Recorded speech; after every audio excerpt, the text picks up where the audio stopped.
et les rivets? Je peux savoir ce que tu fabriques? Oh, c'est Oh non! On a un problème! Quoi? Ça?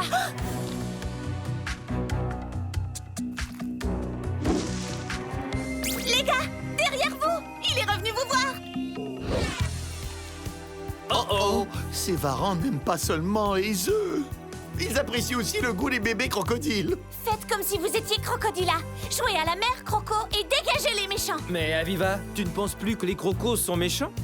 Non mais tu veux rire? Elle protège toujours ses enfants. J'aime les crocos. Maintenant, aidez-les, vite! On peut pas remplacer une maman crocodile. On n'a pas de crocodisque pour notre costume multipouvoir. À moins que ceci puisse fonctionner. Aviva a fait un disque avec du pouvoir crocogavial quand on explorait l'Asie. Et puisque ce sont des crocodiliens, ça va peut-être fonctionner. Activation du costume multipouvoir. Wow! Allez, allez! Génial! Ça marche! Désolé, te voilà face à deux autres mamans crocodiles. À la rescousse des bébés crocodiles!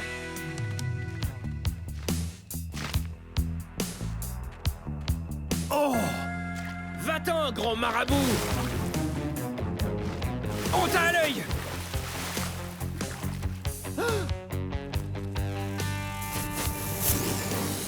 Du calme, le blaireau. Aujourd'hui, on ne mange pas de bébés croco. Ouais, tu fais un super croco, frérot. Toi aussi, mais j'espère que Crocodila va bientôt revenir. Il y a plein de prédateurs par ici. Alors faisons un petit décompte. Voyons voir. Croquina, Craquila, Écaillette, Voracile. Oh, tiens-toi bien, Farouchka. Attends, où est Frédérica? Ah oui, te voilà. Bon, eh bien, tout le monde est sain et sauf. Oh non! La transformation ne fait plus effet. Chris, il y a Crocodila qui arrive avec le reste des bébés crocodiles.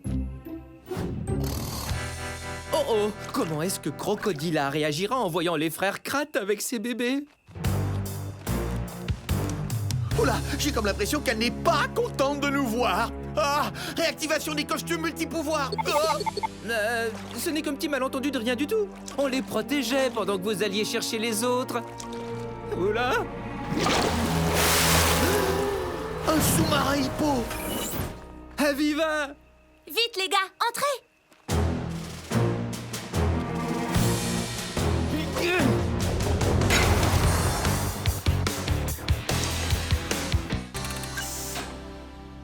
Oh ouais. À nous les pouvoirs des animaux! Ok, j'ai programmé le disque pour le cachalot et le calmar géant, mais je n'ai fait encore aucun essai. C'est beaucoup trop tôt. Et vous avez pu constater que je n'ai pas résolu la question de la pression. On va donc devoir se fier à l'ADN du cachalot et du calmar. Qu'est-ce que ça veut dire, ADN? L'ADN est le code biologique qui donne à chaque espèce ses particularités. Tous les animaux ont leur code génétique caché dans chacune des cellules de leur corps. Mais comment allez-vous pouvoir accéder à ce code si vous ne pouvez pas toucher aux bêtes? Eh oh! Moi, j'ai déjà touché à un calmar géant. Il m'a même englué, vous vous souvenez? Je suis couvert de gelée gluante. Ah! Et j'ai une dent de cachalot. Activez costume multipouvoir!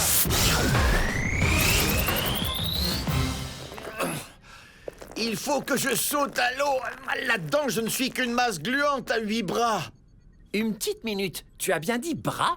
Tu voulais dire tentacule. Et j'ai aussi des tentacules. Les calmars ont des bras et des tentacules. Les 8 membres courts sont des bras. On peut aussi voir qu'ils ont des ventouses sur toute la longueur. Oh, donc les deux longs membres sont des tentacules. Il n'y a des ventouses qu'aux extrémités. Waouh, c'est incroyable! J'ai besoin d'eau pour bouger. Oups, désolé les gars. Oh oui! Ce sont les costumes multipouvoirs les plus géniaux. On plonge! Le calmar géant, le roi des grands fonds. Oh, je pourrais te manger tout rond. J'ai des dents. Je suis un cétacé à dents. Attention, grosse tête, tentacules à l'attaque. Wouhou! Ah! Oh, oh, Martin, on doit retrouver le calmar et le cachalot avant qu'il ne soit trop tard. Vite, allons-y! Jusqu'où ils peuvent descendre avec leurs costumes? Très franchement, je patauge vraiment lorsqu'il est question de la pression des grands fonds. Espérons que les secrets du cachalot et du calmar se trouvent dans les deux costumes. Je vais bien surveiller la pression avec mon œil de calmar géant. On a dépassé le niveau où le sous-marin s'est déformé. Je me sens un peu comprimé, mais ça va. Et toi, frérot? Super! C'est douillet comme un lit de gélatine. C'est douillet, ça? Oui, pour un calmar. Eh, le calmar! Et le cachalot! Le combat se poursuit. On dirait bien que le cachalot va manger du calmar aujourd'hui. Sortez la friteuse. Un instant. Le méga mollusque est bien accroché. Et il serre fort. Et n'oublie pas que les ventouses sont dotées de dents pointues. Ouille! Voilà donc d'où viennent ces cicatrices. À chaque secousse, le calmar glisse un peu plus dans la bouche du cachalot. Mais il ne se laisse pas faire, il se dit « Il faut que je me défende !» J'ai dents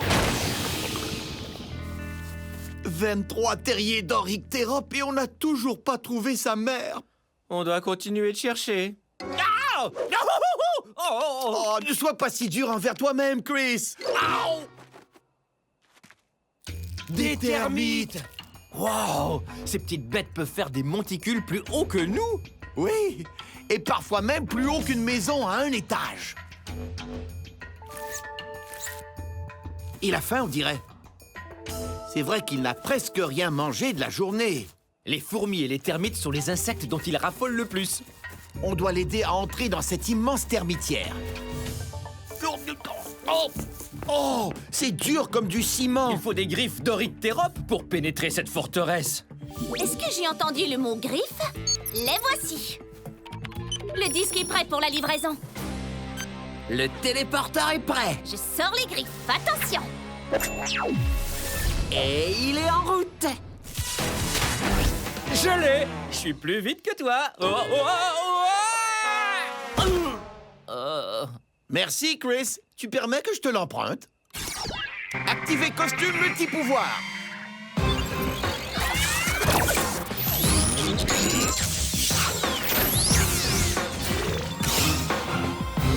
Wow, c'est super, Aviva!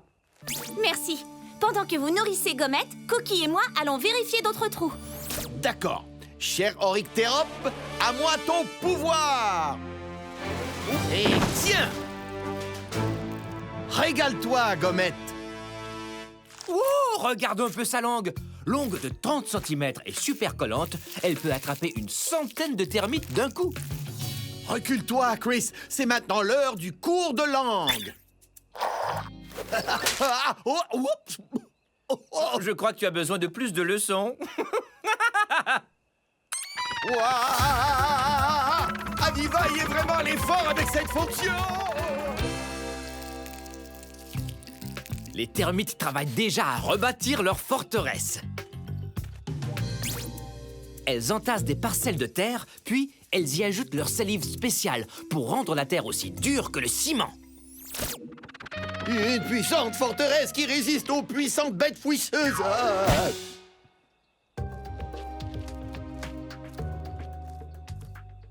Martin, regarde! Un loup fouisseur! Il est de la famille de la hyène tachetée, mais très différent d'elle.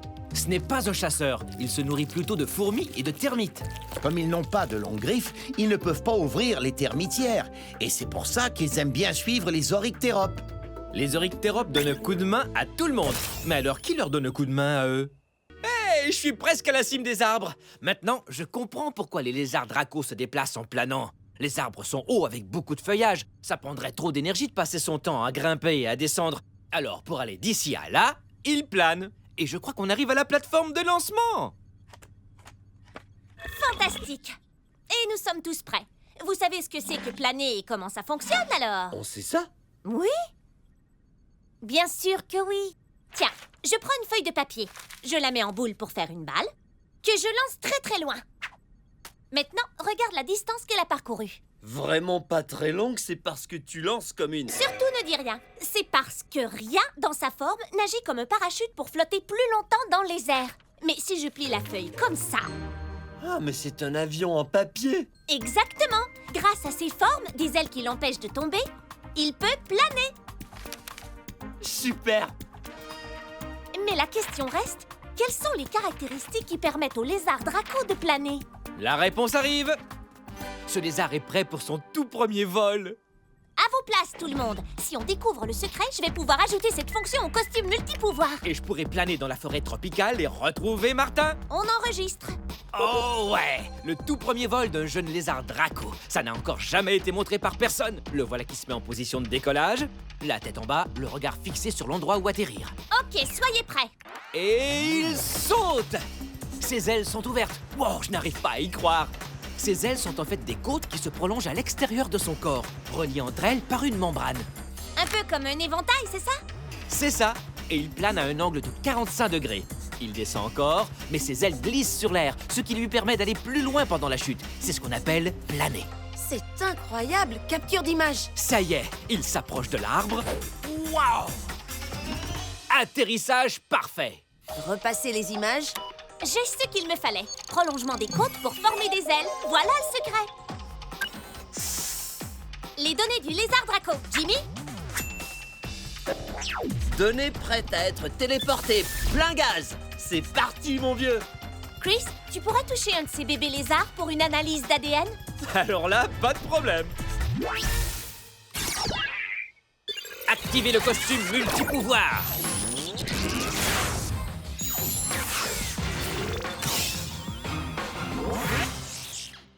Tu es prêt, Draco?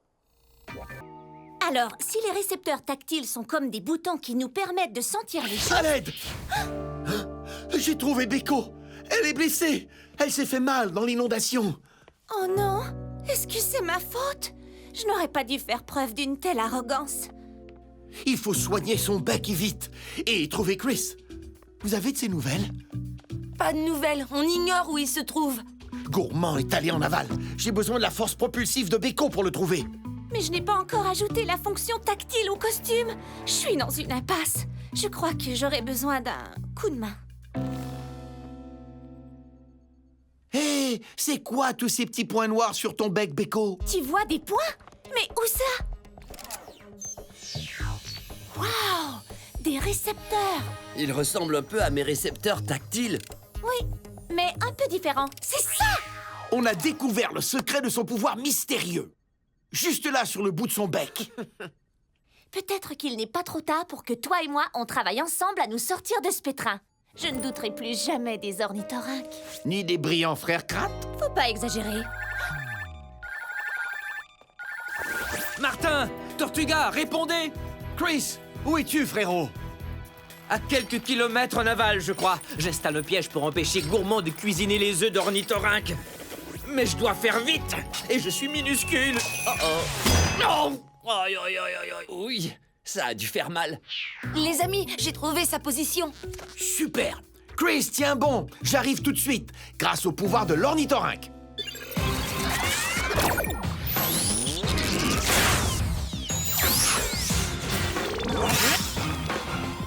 Cool. J'ai presque fini de créer les récepteurs tactiles. Je vais t'envoyer l'extension dès qu'elle sera prête. Super, parce qu'il n'est pas question que je revienne sans tes œufs, Beko. Et j'avancerai beaucoup plus facilement dans l'eau. Oh, comment est-ce que j'ai pu laisser ce sale petit croton s'échapper?